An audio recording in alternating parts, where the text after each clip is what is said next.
Once upon a time, in a kingdom not so far away, there lived a princess who was tired of all the swiping.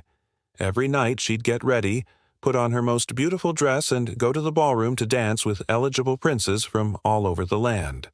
But by midnight, she'd be back at her phone, endlessly swiping through potential suitors on her Tinder app. The princess had tried everything. She'd posted pictures of herself riding a majestic unicorn, slaying a fire-breathing dragon, and even dancing with a talking tree. But no matter what, she couldn't seem to find a match. Her friends, the royal advisors, had given up on her finding love. The king had placed a curse on the Tinder app, forbidding any more trolls or ogres from trying to marry his daughter. And the only remaining option was to attend the annual royal ball, where every single eligible royal would show up in hopes of winning her heart. But the princess was tired of all the attention. All these princes were the same. They just wanted one thing: her looks, her status, and her money. None of them could offer her anything unique or exciting, so she did something drastic. She decided to leave the kingdom and see what the world had to offer. Donning a disguise, she left behind her tiara and ball gowns for peasant clothes and an old witch's hat. Then she set off into the forest, where she planned to live out the rest of her days as a hermit. As she walked, she began to feel lighter than she ever had before.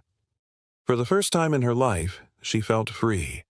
But as the sun began to set, she realized that she didn't have anywhere to go. Suddenly, a cottage appeared in the distance, and she cautiously approached it. As she got closer, she heard singing coming from inside. Curious, she knocked on the door, and it swung open before she even finished counting to 3. Standing in the doorway was the most beautiful girl the princess had ever seen. Her skin was the color of caramel.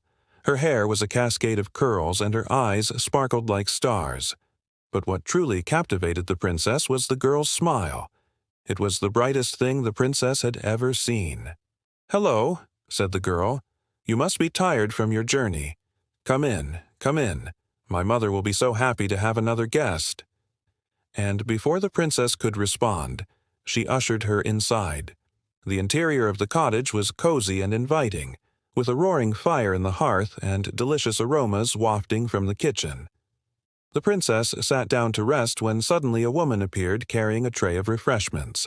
"Ah, my dear," she said warmly, "you must be famished after your travels. Please have some tea and biscuits." The princess nodded shyly as she sipped the warm beverage. The woman continued to chat with her, and soon the princess found herself opening up like she never had before. As the night wore on, the two talked about everything and nothing, and the princess forgot all about her worries and troubles. When she finally went to bed, she felt like she'd known the girl and her mother for years.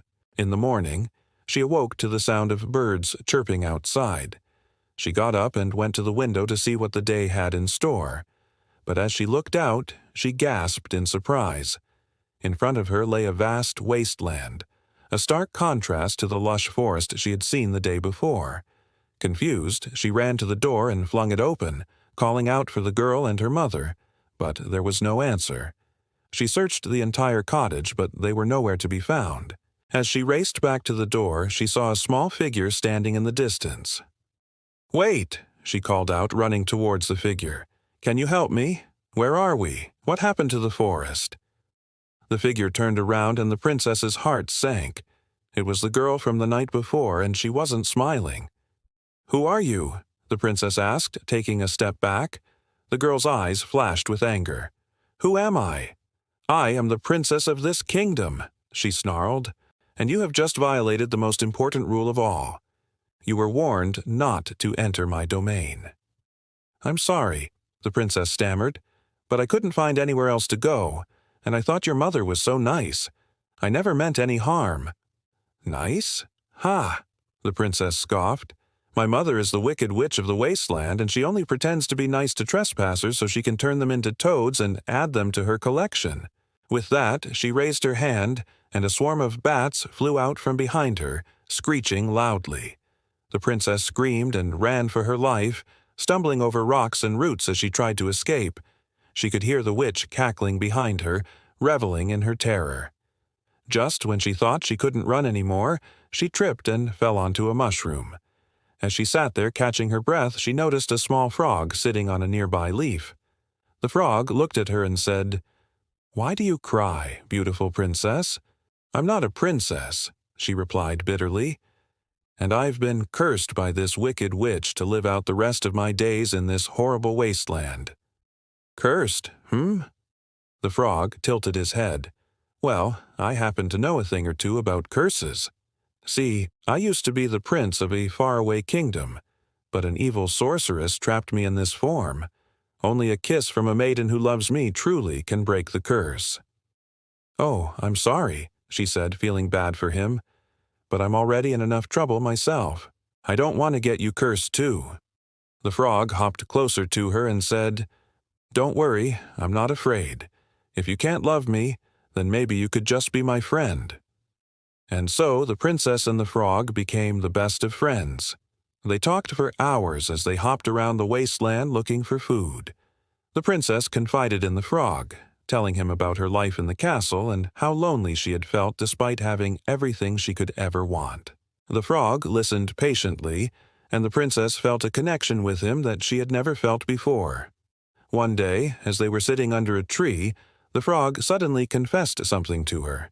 He told her that he wasn't actually cursed, but that he had made a deal with the sorceress to become a frog so that he could learn what it was like to be ordinary. "I've been living as a frog for many years now," he said, "and I've learned that being ordinary isn't all it's cracked up to be. I mean, sure, there's less magic, but there's also less loneliness. Being ordinary is boring, but sometimes it's nice to be boring." The princess thought about what the frog had said. Maybe she had been wrong. Maybe being an ordinary girl who didn't have to worry about dragons or witches would be nice for a change. Suddenly, a loud voice boomed through the air. "So, you figured out my little secret, have you?" The princess and the frog jumped in surprise as the witch appeared in front of them, a wicked grin on her face. "You're not the kind, compassionate witch I pretended to be, are you?" the princess said, her voice shaking. "Kindness is for fools, child," the witch cackled. "Power is what truly matters, and once I have all the maidens in this realm under my control, no one will be able to defy me." "Well, you'll never get the maidens if I have anything to say about it," a new voice said, and before the princess or the witch could react, she felt something wet on her hand. Looking down, she saw a small frog staring up at her with a mischievous grin. And with that, the frog hopped away as fast as he could. Startled, the princess watched him disappear into the bushes.